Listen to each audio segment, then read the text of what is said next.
French President Emmanuel Macron has pledged support to Lebanon as it prepares for potential negotiations with Israel, even as tensions remain high despite a fragile ceasefire. Speaking alongside Lebanese Prime Minister Nawaf Salam, Macron said it was not essential for France to be directly involved in the talks, stressing instead that it was in Lebanon's interest to receive support in strengthening its negotiating position.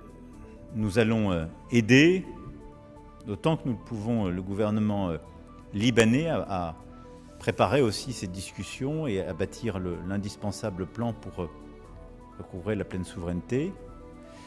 Puis, nous comptons évidemment, comme je l'ai dit, réorganiser cette conférence de soutien aux forces armées libanaises dès qu'elle sera utile en fonction de l'évolution évidemment de ces discussions. The discussions focused on upcoming talks expected to take place in the United States, where ambassador-level meetings between Lebanon and Israel are planned. Prime Minister Salam said Lebanon requires €500 million to address the humanitarian impact of the conflict over the next 6 months. According to Lebanese authorities, more than 2,450 people have been killed and over 7,600 wounded during 6 weeks of fighting. A 10-day ceasefire between Israel and the Iran-backed group Hezbollah is currently in place. The United States is set to host talks later this week, though it remains unclear whether the objective is to extend the ceasefire or move towards broader negotiations. Meanwhile, Israeli forces remain positioned in southern Lebanon, aiming to establish a buffer zone, while Hezbollah has said it retains the right to resist Israeli occupation.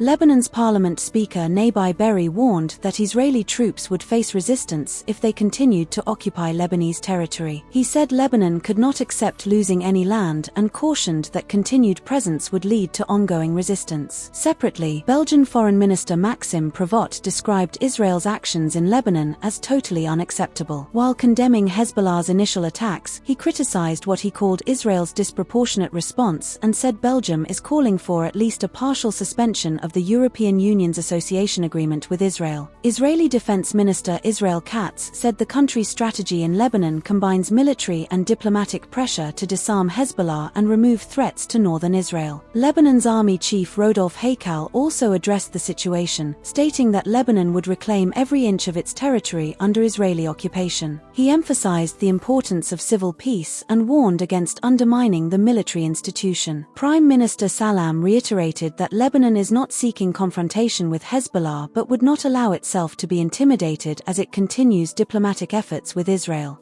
Vous savez que le président de la République libanaise a appelé à l'ouverture des négociations directes avec Israël, une initiative que je soutiens pleinement au nom de la souveraineté de l'État libanais dans la conduite des décisions de guerre et de paix.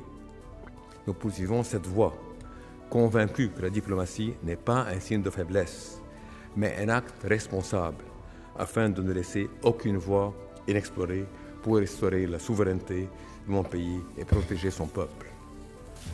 Ces négociations s'annoncent exigeantes et nécessitent le soutien actif de tous nos amis et partenaires. He said diplomacy is necessary to restore sovereignty and protect the country. Meanwhile, Hezbollah claimed it had launched attacks on northern Israel in response to what it described as Israeli violations of the ceasefire, marking the first such claim since the truce began.